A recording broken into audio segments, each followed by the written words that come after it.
প্রতিবেশী তিনি প্রশ্ন করছেন, আচ্ছা বেদান্ত মত কি রূপ? তো বেদান্ত মানে কি? বেদান্ত হচ্ছে উপনিষদই হচ্ছে বেদান্ত। উপনিষদটা কি? যখন বেদের মধ্যে 4টে ভাগ আছে, সেই 4টে ভাগের শেষ অন্তত হচ্ছে উপনিষদ। এই উপনিষদটা আমাদেরকে সত্যের কাছে নিয়ে যায়, তবে ওর বোঝাবার সময় নেই উপনিষদের।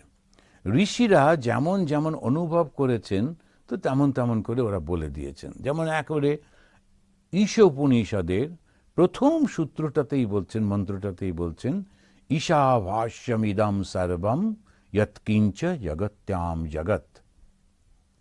এই সমস্ত জগৎ যেটা দেখছো, যে ঈশ্বরে আবৃত হয়ে রয়েছে, সমস্ত কিছুর মধ্যে সেই ঈশ্বর রয়েছেন। এখন তাকে ছেড়ে এই জগতের জন্য তুমি কেন কান্নাকাটি করছো? জগৎটা তো মায়া, জগৎটা তো দুদিনের জন্যে, এতটা মন দিতে হবে না ওর জন্যে। এবার ব্যাখ্যা করার জন্য শঙ্করাচার্য আচার্যরা সব এসেছেন, ব্যাখ্যা ট্যাখ্যা করছেন, ইত্যাদি চলছে, শত শত বছর ধরে চলছে। তো আসলটা কি? ঈশ্বর সব কিছু হয়ে রয়েছেন। আবার অন্যান্য উপনিষদ তারা বলছে তিনি সর্বব্যাপী। কি করে সর্বব্যাপী? তখন বলছেন তিনি চলেন না, কিন্তু সব থেকে দ্রুতগতি। মানে কথাগুলো এমনভাবে বলছেন যে তদ এজতি তন্নৈ জ্যোতি, তদ্দূরে তদ অন্তিকে। এখানে আছেন, ওখানে আছেন, সর্বব্যাপী আছেন, তুমি যেখানেই যাবে। মনসো জবিয়াদ, একটা শব্দ ব্যবহার করছেন। মনটা হচ্ছে সব থেকে গতিশীল, আলোর থেকেও বেশি স্পিড, গতি হচ্ছে মনের। এই চিন্তা করলেন, সঙ্গে সঙ্গে পৌঁছে গেলেন। বলছেন মনের থেকেও গতিশীল তিনি। কেন? তুমি পৌঁছে গিয়ে দেখলে যিনি বসে আছেন তিনিই তো সেই ঈশ্বর, তার মধ্যেই তো সেই প্রকাশ হয়েছে। বোঝাবার জন্যে নানা রকম মূর্তি টুর্তিও ব্যবহার করেন, যেমন জগন্নাথের মূর্তি। আমি বহুবার এটা ব্যাখ্যা করেছি। জগতের নাথ বলে নাম দিচ্ছেন। তো জগতের নাথ, অথচ তার পা নেই, তার হাত নেই, শুধু চোখ আছে কিন্তু তার পাতা নেই। এ কিরকম জগতের নাথ? তখন এই বলতে গিয়ে বলছেন, পা দরকার এক জায়গা থেকে আরেক জায়গায় যেতে হলে, তিনি সর্বত্র রয়েছেন অলরেডি, ওই জন্য তার পা নেই। তো এই যে সত্যটাকে একটা মূর্তির মধ্যে দিয়ে প্রকাশ করছেন, একটা অ্যাবস্ট্রাক্ট যে আইডিয়া, সেটাকে কিরকম অসাধারণভাবে বুঝিয়ে দিচ্ছেন। হাতের দরকারই নেই, ইচ্ছা মাত্রই কাজ হয়ে যাচ্ছে। তাই জগন্নাথ প্রভুর হাত নেই, কিন্তু তিনি দ্রষ্টা, সব কিছু লক্ষ্য করছেন, তার দৃষ্টির বাইরে কিছু নেই, ওই জন্য চোখের পাতা নেই। তেমন কি সুন্দর করে।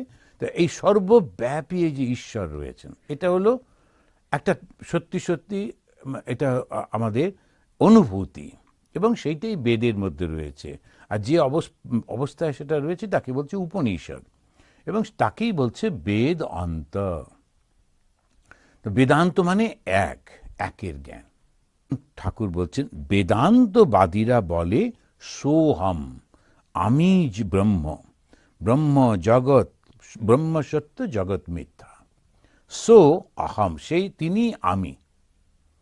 তো এই বেদান্তবাদী হিন্দুদের একটা অসাধারণ ব্যাপারটা হচ্ছে সমস্তটাকে নিয়ে হিন্দুইজম। রাস্তার পাশে, গাছের নিচে, একটা পাথরের গায়ে, যখন রাস্তা বানাচ্ছিল একটা সুন্দর গোল মতো পাথর পেয়ে, এবারে যারা কাজ করছিলেন তারা ওই গাছের নিচে ওটাকে বসিয়ে টসিয়ে নিজেরাই ওই গাছটার তলা পরিষ্কার করে বসিয়ে দিলেন, আর খানিকটা লাল রং টং লাগিয়ে দিলেন, দিয়ে এইবারে সবাই প্রণাম করতে লেগে গেল। উনি পাথরটা কুড়িয়ে পেয়েছেন, সেটাকেই বৈশাখ। এবারে সবাই কিন্তু পাথরটা পুজো করতে শুরু করে দিল। পাথরটার সঙ্গে সঙ্গে গাছ পুজো হচ্ছে, নদী পুজো হচ্ছে, পশু পাখি পুজো হচ্ছে। তখন দেখে লোকেরা হলো, বাবা কি একটা হিন্দু ধর্ম, রাস্তার একটা পাথর নিয়ে পুজো করছে। ইউরোপিয়ানরা অনেক এটা নিয়ে খুব হাসাহাসি করেছেন ইত্যাদি। কিন্তু ভুলে যাচ্ছেন ওই পাথরটা কিন্তু কেউ পুজো করে না। পাথরটার মধ্যে দিয়ে সর্বশক্তিমান, সর্বব্যাপী ভগবানকেই পুজো করেন। আর ওই ছড়িয়ে সর্বব্যাপিত্বটাকে আমরা ধরতে পারি না বলে, আচ্ছা মনটাকে একটা জায়গায় রাখা হয়। গাছেতে সর্বব্যাপী তো ভগবান আছেন, সেইটাকে ওই মূর্তির মধ্যে দিচ্ছে। আবার ওই হিন্দুই কিন্তু বলছে সোহম, আর কেউ বলতে সাহস পায় না। মানে ঠাকুর বলছেন ওই যারা বলছে আমি সে, তারা এইগুলো করতে করতে এমন একটা জায়গায় পৌঁছেছে, তাদের আর তখন ওই সমস্ত লাগে না।